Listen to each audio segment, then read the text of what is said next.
जातिवादी ब्राह्मण अपने आप को ब्राह्मण मानते हैं। एक कल्पना कर लीजिए, क्या केवल पूजा पाठ करवाने वाला व्यक्ति ब्राह्मण हो सकता है? क्या त्रिपाठी, द्विवेदी, चतुर्वेदी, मिश्रा इस प्रकार के उपनाम जोड़ करके कोई ब्राह्मण हो सकता है? ये एक चिंतन का विषय है।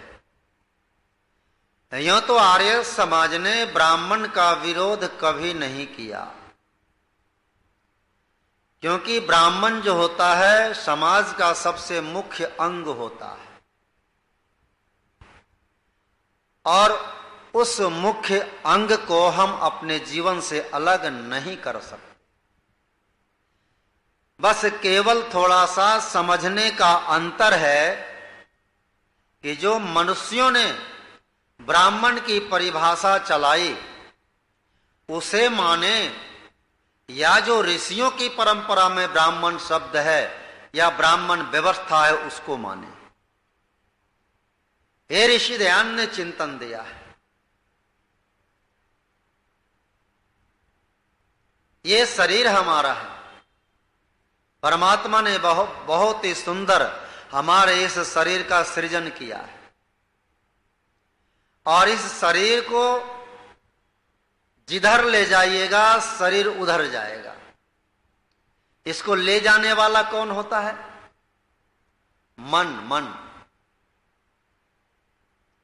अगर एक विद्यार्थी है, उसको सुबह स्कूल जाना है, उसके माताजी जगाती है, बेटा उठो स्कूल जाना है, तो बेटा कहता है कि आज स्कूल जाने का मन नहीं है। आत्मा नहीं कहता, शरीर नहीं कहता, मन नहीं है। अर्थात इससे ज्ञात होता है कि हमारा मन, हमारा शरीर जो है वो मन से संचालित होता है। मन जिधर ले जाओगे शरीर उधर जाएगा। जैसे हम पटना से चल करके आए, लगभग 1700 किलोमीटर अहमदाबाद है।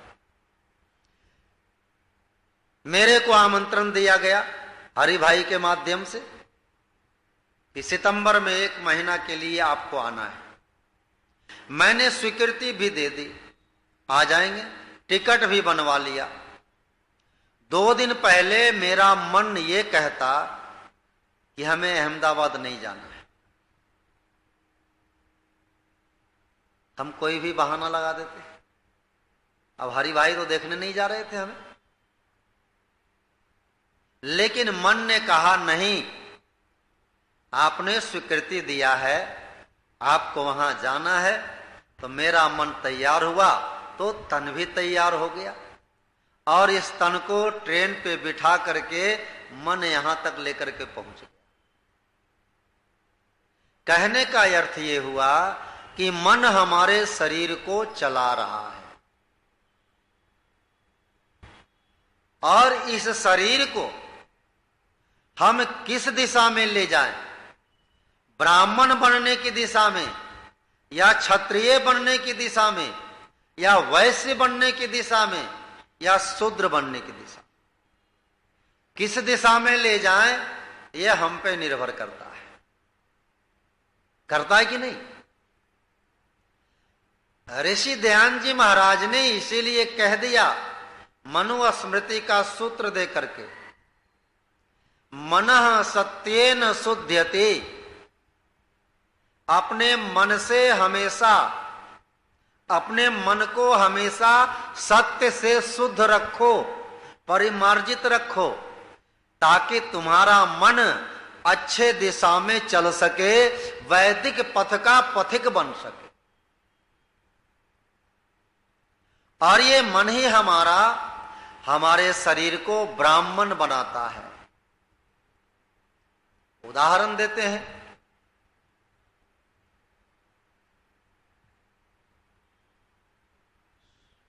स्वामी दयानंद को जब जहर दिया गया था,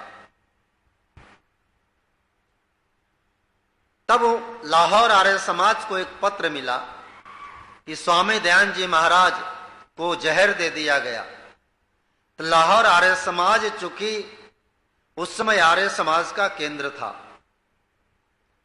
और लाहौर आर्य समाज से पंडित गुरुदत्त विद्यार्थी एक और सज्जन 2 व्यक्ति को भेजा गया स्वामी जी की सेवा के लिए। वो गुरुदत्त विद्यार्थी को भेजा गया जिस गुरुदत्त विद्यार्थी को ईश्वर पे लेस मात्र भी भरोसा नहीं था, अर्थात उनका मन जो है नास्तिकता की ओर था, ईश्वर को नहीं मानते थे। सायन महीधर का भाष्य उन्होंने पढ़ा था और जब वहां जाकर के अजमेर में ऋषि की सेवा करते हैं, यूं तो बहुत अल्प समय ही उनको मौका मिलता है सेवा करने का, लेकिन ऋषि के शरीर में कष्ट होने के बाद भी जब उनके चेहरा पे मुस्कान को देखते हैं और वो दमकती हुई चेहरे को जब देखते हैं गुरुदत्त विद्यार्थी, तो उसके मन में एक भाव आता है कि ये व्यक्ति किस धातु का बना है। शरीर पे इतने फोड़े फुंसी भर गए, मवाद बह रहा, फिर भी चेहरा दे दीप्यमान चमक रहा है। उन्हें लग ही नहीं रहा है कि शरीर में कोई कष्ट है, क्योंकि ऋषि दयानंद ने मन को शरीर की पीड़ाओं से मुक्त कर रखा था। बेशक शरीर व्याधियों से ग्रसित हो गया, लेकिन मन उनका कभी ग्रसित नहीं हुआ, वो दुखों से उन्मुक्त थे। और ऋषि दयानंद की इस व्यवस्था को देखकर, इस दीप्यमान गुण को देख करके जो गुरुदत्त विद्यार्थी है उनका राह ही बदल गया, और जो नास्तिक थे वो आस्तिक बन गए। अपने मन को एक ओर जहां नास्तिकता की ओर उन्होंने मोड़ लिया था और उस मन को आस्तिकता की ओर उन्होंने मोड़ना प्रारंभ कर दिया, और आर्य समाज के एक नक्षत्र के रूप में इस भूमंडल पर चमके पंडित गुरुदत्त विद्यार्थी। और सच कहा जाए तो ऋषि दयानंद ने अपना सबसे प्रथम उत्तराधिकारी उन्हें नियुक्त कर दिया था अपने जीवन में, क्योंकि जब अंतिम अवस्था आई तो सारे लोगों को कहा आप लोग पीछे खड़े हो जाओ, सारे खिड़की दरवाजे खोल दो, गुरुदत्त विद्यार्थी मेरे सामने रहेगा। अर्थात ऋषि ने गुरुदत्त विद्यार्थी की आभा को देख करके पहचान लिया था, यह व्यक्ति वेदों का उद्धार करेगा और मेरा सच्चा उत्तराधिकारी बनेगा। इसलिए ऋषिवर दयानंद के चेहरे पे मंजू मुस्कान था।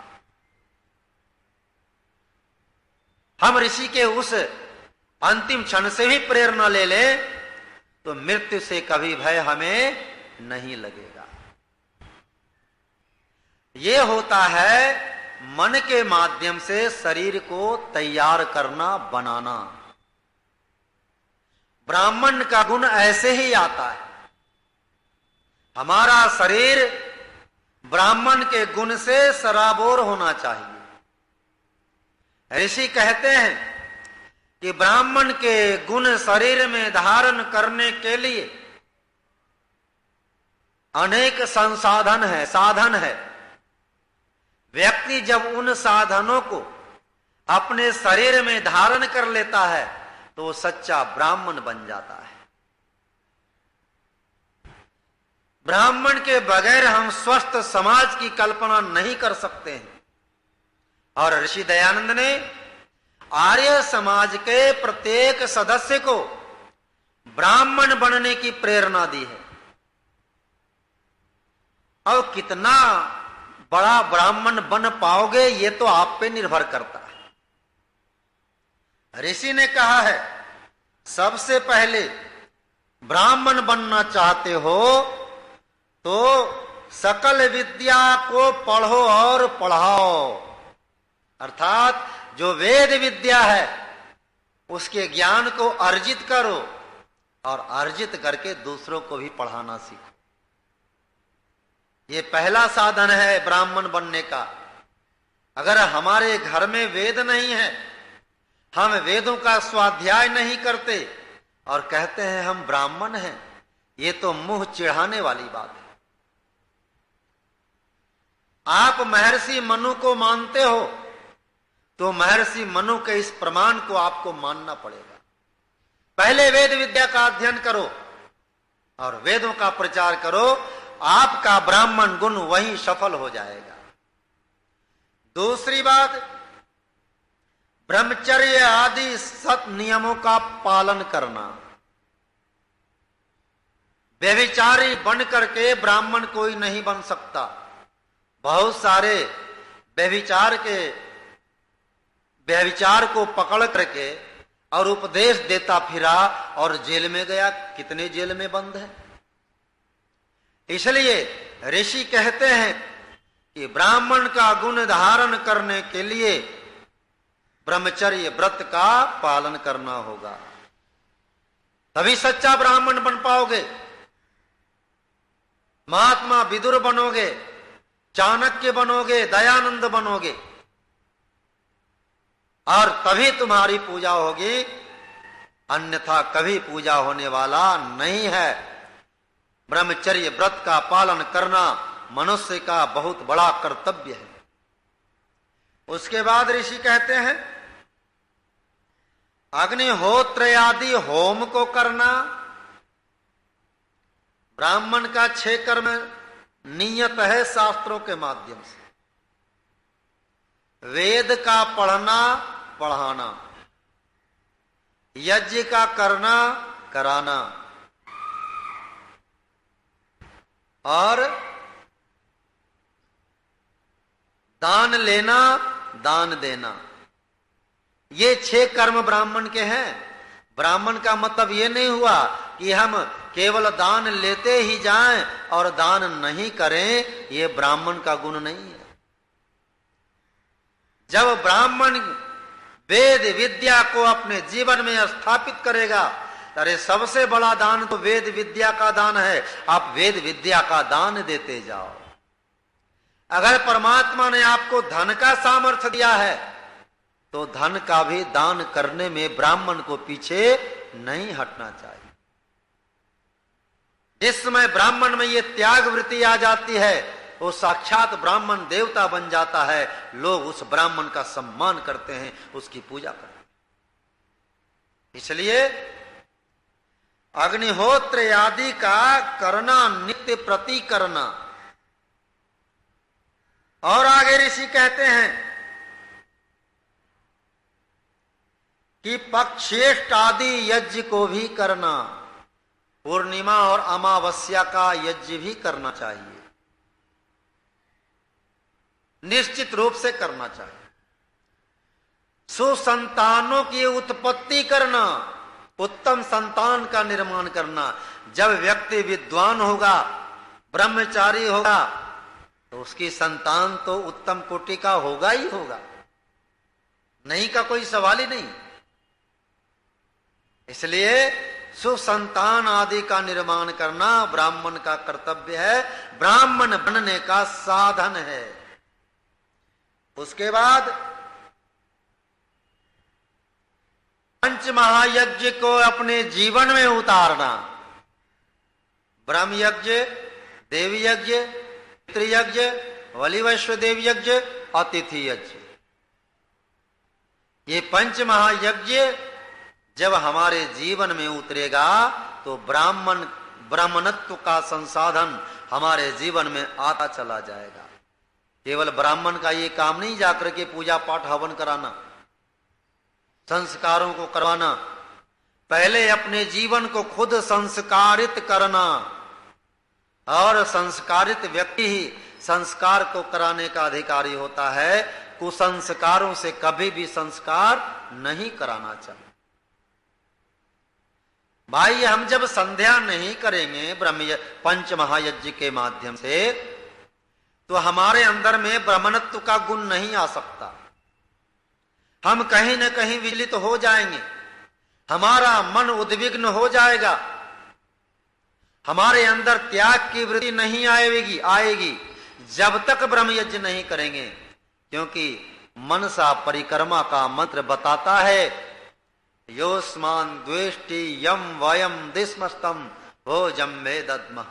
हे प्रभु, हमारे मन से द्वेष को दूर कर दो और हमारे सामने वाले के मन से भी द्वेष दूर हो जाए। हम किसी के प्रति अपने मन में द्वेष ना लावें और कोई भी मेरे प्रति द्वेष ना लावे। ये जब ब्रह्म यज्ञ करेंगे तभी तो इसकी सार्थकता सिद्ध होगी। इसलिए कहा जाता है कि ब्रह्म यज्ञ प्रतिदिन करना चाहिए, देव यज्ञ प्रतिदिन करना चाहिए, तभी तो घर का वातावरण शुद्ध और पवित्र रहेगा। घर के कीटाणु मरेंगे, औषधियों को जलाएंगे, उससे वातावरण सुगंधित हो जाएगा। तो देव यज्ञ प्रतिदिन करने का विधान है। उसके बाद ब्रह्म यज्ञ, देव यज्ञ, पितृयज्ञ। अगर हम माता पिता की सेवा नहीं करेंगे, हम माता पिता का सत्कार नहीं करेंगे, तो बताओ जहां उपदेश जाने जाएंगे उस पर मेरा प्रभाव पड़ेगा क्या? नहीं पड़ेगा। इसलिए पहले इस गुण को हम धारण करें। हम भी अपने माता पिता, दादा दादी, अतिथि जितने भी हमसे बड़े लोग हैं, सबका विधि पूर्वक सम्मान करना सीखें। उसके बाद अतिथि यज्ञ।